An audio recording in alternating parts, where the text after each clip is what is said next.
What's up, guys? Welcome back to the Clip Point. Today we got a pretty interesting video for you guys, but first things first, make sure you guys hit that like button, subscribe if you're not subscribed, and ding that bell so you get notified every time we drop a new video. Awesome. Well, yeah, a little bit different content for us. We're so into folders. Let's talk a little bit about EDC fixed blade. Yeah, and it's almost a stigma. It kind of is, right? It's the people that do EDC fixed blade, you're not really into the knife life unless you EDC fixed blade. And the people who don't really care for EDC fixed blade, you are being obnoxious. Right? Yeah, shame on you. But we think we can find a happy medium, and that's what we're bringing today is where is that happy medium? Because one of the things we were talking about earlier was some of the philosophy behind it, like why would you carry? And I think for me, I just hate the idea of never, utilizing the thing, right? Right. Finding an opportunity. I know that people that maybe live out west or someplace in the south, you live out in the country, you live on a farm, you work with your hands, all of that. A fixed blade, it has a very necessary purpose that a city dweller, a gym goer, doesn't really have as much. Yeah, and I think, when we're talking about EDC fixed blades, keep in mind, we're not talking about your K-bars or, it's a small fixed blade. It's not a tactical fixed blade. It's not a skinning knife. It's got a very specific purpose. It's not huge. And I think that's where people get, kind of caught up with fixed blades is they instantly think about large fixed blades. And that is not what an EDC fixed blade is, at least in my book, and I think Greg's book as well.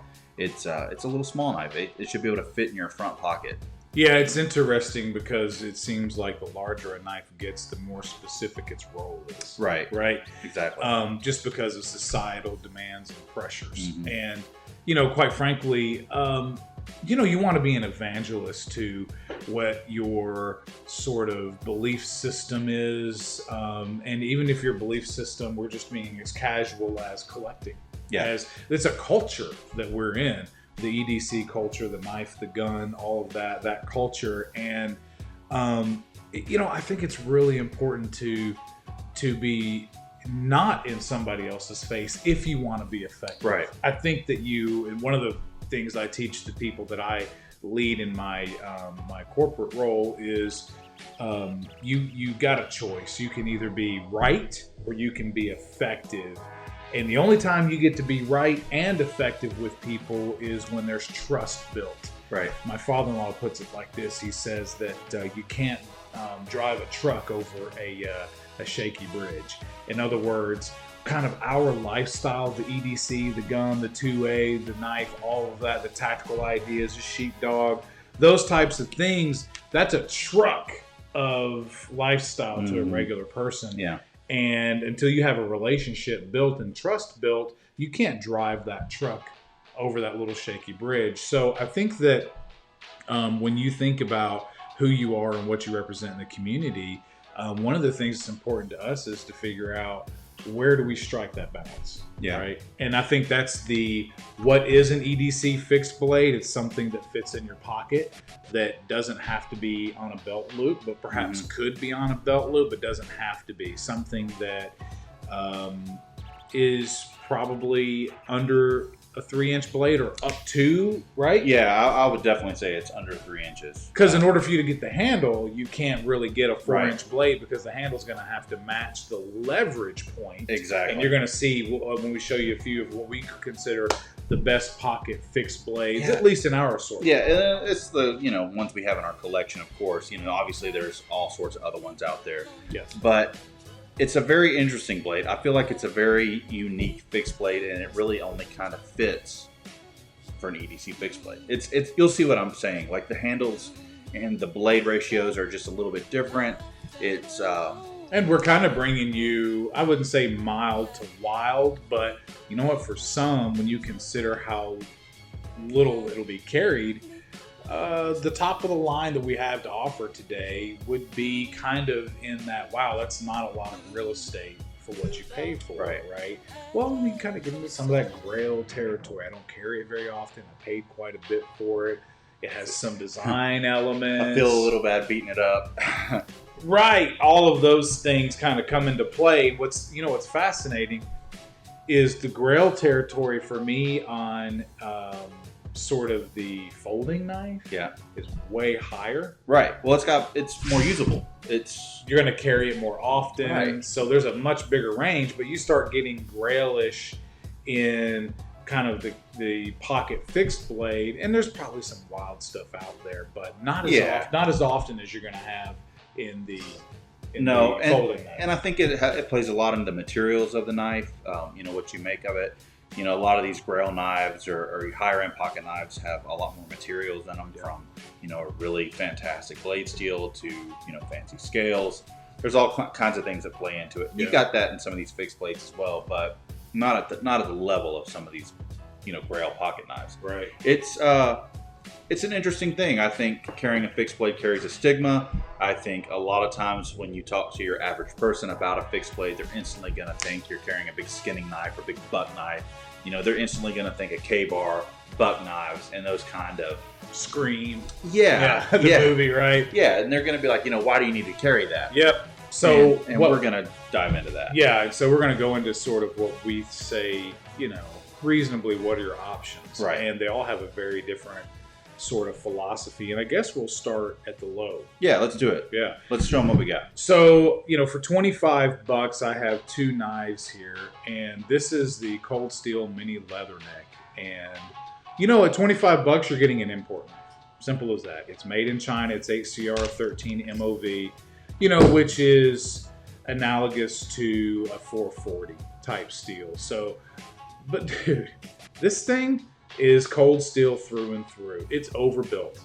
It has grippy craton. It has a hand guard. This is, if you were to have a pocket tactical, this is it. And we'll probably do a little demonstration of belt loop tactical, and that's why they have this long string, and you'll see what I mean by that. But essentially, you can do a pocket draw on a fixed blade that does give it a tactical advantage, even though it's a short little stubby thing. Boy, that would be a dangerous thing to take hold of for sure.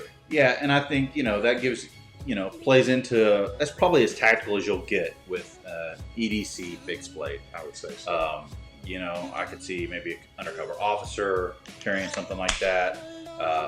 Even a on-duty police officer, it's a sheepdog philosophy is there as well. So we'll do some reviews on fixed blades as we go along, but that's the tactical of it. Yeah, kind of want to move through, and we'll get into some of those details. I don't want to feel like people get shortchanged and want to spend more time with the blades, but. And then this is $25. This actually was a boot knife for me. This was actually in my cowboy boot. And this is a Browning. It is an import. It's $25, but man, it's beautiful. Yeah, you got the they wood. did a good job with it. They did a great job with it. And you've got the little, I believe that is a brass liner. But you know what? It actually came really sharp from the factory, considering it was $25. It came with a leather sheath. Definitely made in China. It's a 440 analogous steel, but it kind of has that Scandi sort of. Which makes this a great knife for your just basic little EDC chores, food prep. Yep. Yeah, and you don't have to go super expensive now. That's definitely longer. Look at the package difference. Oh, yeah, for sure. Right? So, and believe it or not, that extra inch is going to make a difference in your pocket. And, the sheath also adds a little bit of that. Unsheath that cold steel there. Exactly. It's a great point.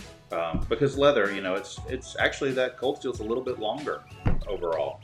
It looks like barely, but just by like the tip. It's close. Yeah, right? And that's another point is leather does, add a little bit of more. Yeah, because this is going to be formed, whereas that is going to be a bit more generic and thicker, right? Kind of a shape. So, then one of the ones that I wanted to show that. Gets into kind of the, why would somebody carry a fixed blade is the cool factor. Oh, yeah. We're collectors, right? This is not the most super duper practical shape in the world, but it's a cutthroat.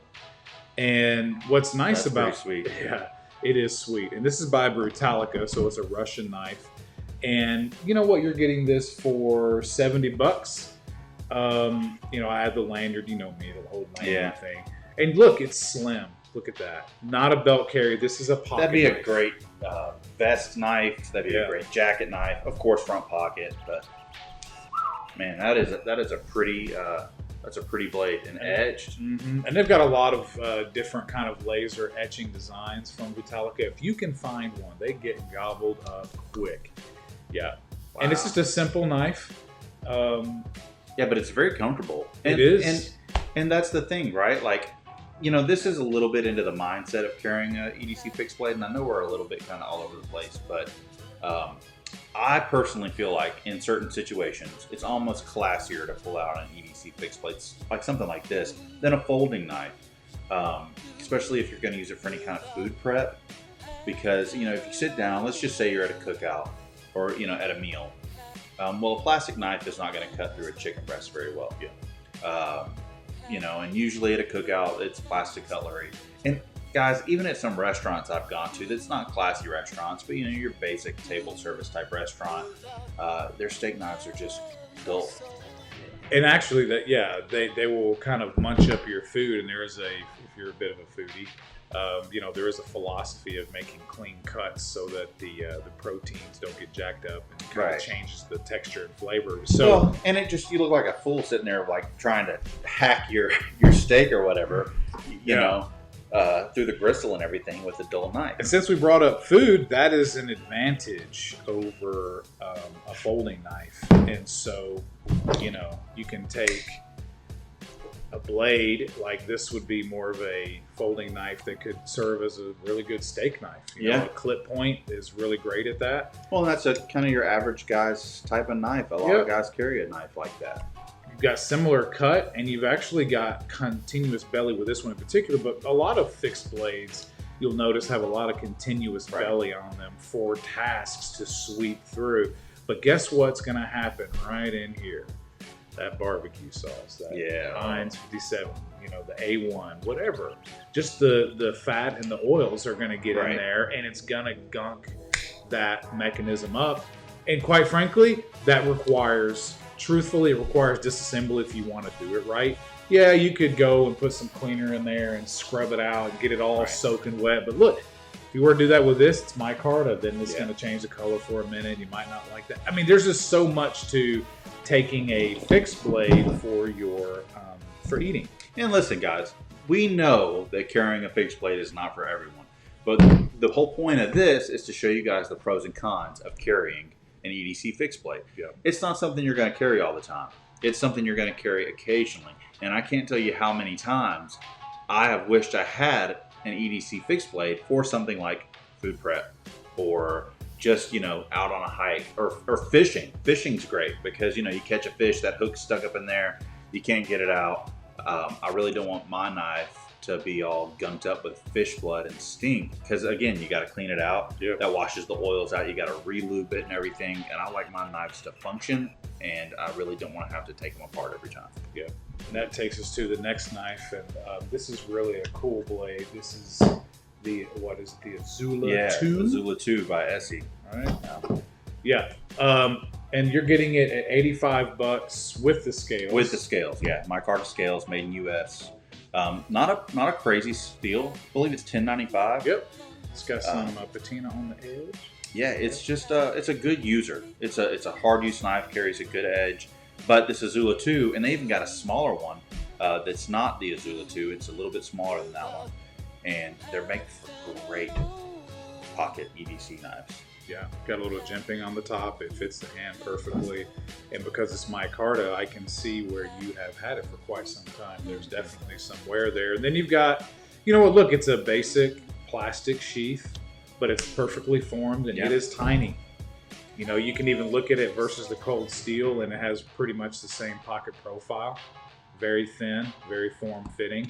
And, you know, it doesn't have to be fancy, but it's $10.95, full flat ground. I mean, I just dig this. I don't want to do a whole knife review on the thing, but when you look at kind of, you know, what you're getting here, it is a little bit more expensive, but it sure is nice, and you can tell it's a thick chunk, made in America, $10.95, easy to sharpen, right? Comes epoxy coated. And it's a well-designed sheath. Don't mean to cut you off, but you know, when you talk about, these EDC fixed blades, some people prefer to carry their EDC fixed blade as a neck knife, and this gives you the little loop to do that. It's just a good knife. And honestly, guys, if you're on a budget and you really like this knife, you want something made in US, I'm a stickler about that.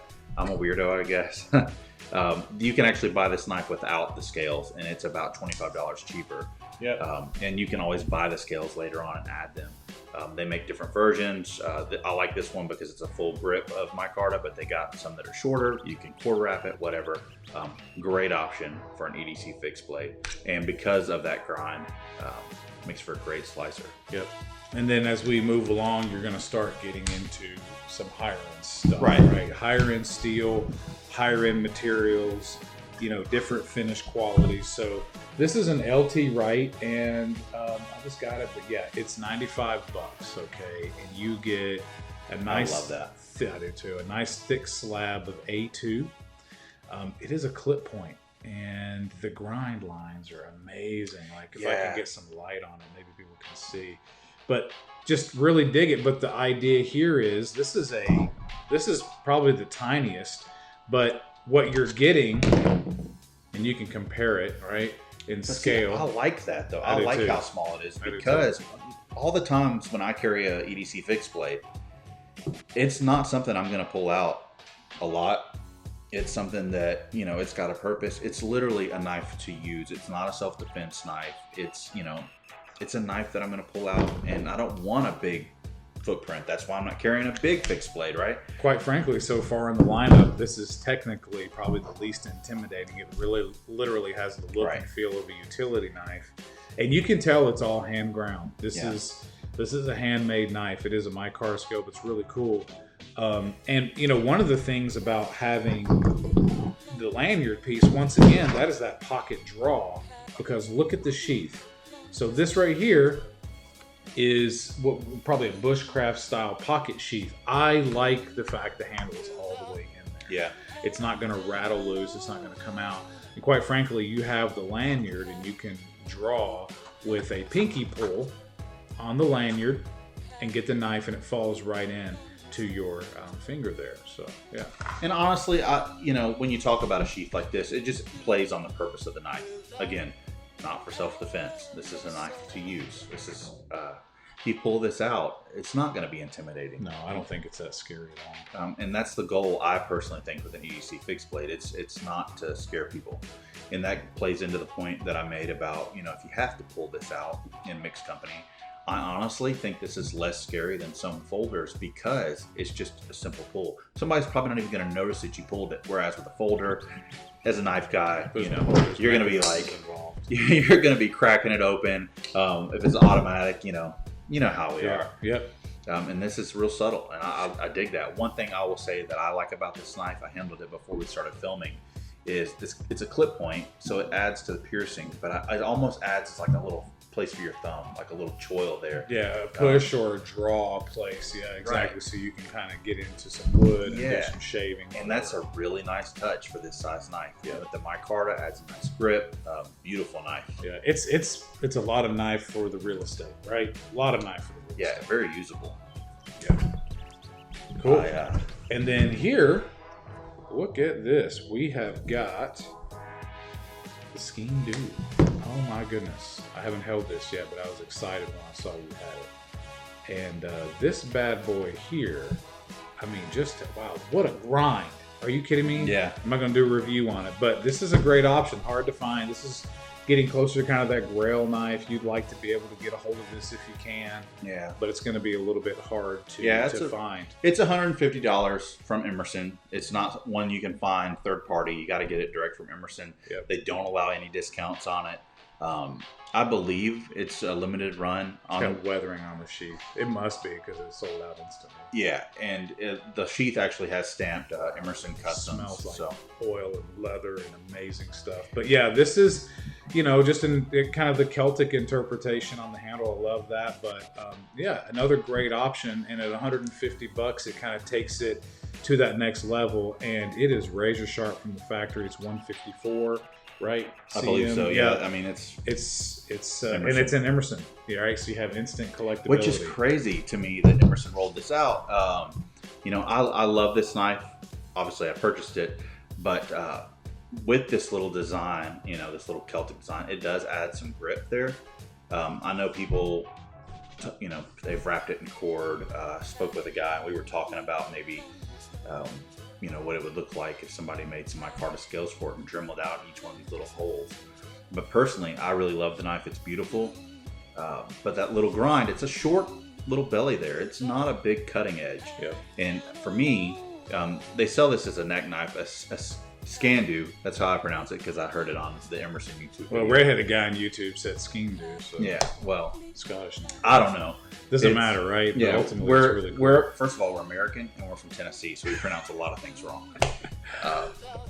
But it's technically a Scandu or Skindu is a boot knife. Emerson has made this a neck knife. It actually came with a little chain. You can kind of see the little loop there.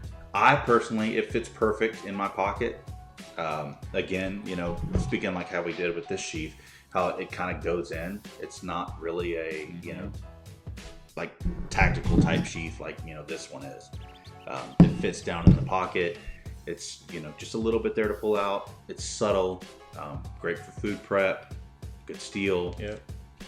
It's a cool showpiece. You're going to have a good conversation about it too. So. Yeah, and it's kind of got a little bit of a historical vibe. You pull it out, it's like, the old way sort of. Yeah. And I'll be honest with you guys, I never thought about carrying an EDC fixed blade until Greg, he had this little EDC fixed blade that he would use and carry. It was small, nifty little blade, had an awesome patina on it, and he used it a lot for food.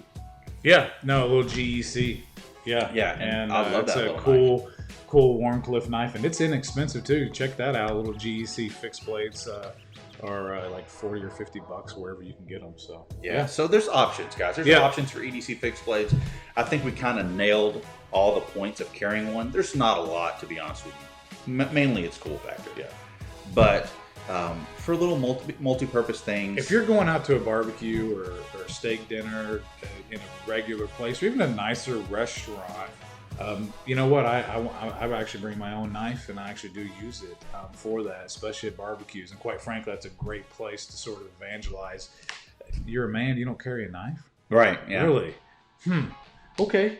Well, let's talk about that, right? And you get to talk about Grandpa and the old ways, and that's kind of what this is all about. Yeah, and it's just cool to carry a fixed blade too, to be honest with you. I don't like carrying a big fixed blade on my hip or anything unless, like when I was enlisted, wearing full kit. Or, if you're out in the woods hunting. Yeah. Or even if I'm, throwing in a quick line at the creek to catch, bluegill or something. I hate that we're leaving out the bushcraft guys. You all are going to hate us anyway because we don't really do a ton of bushcraft stuff.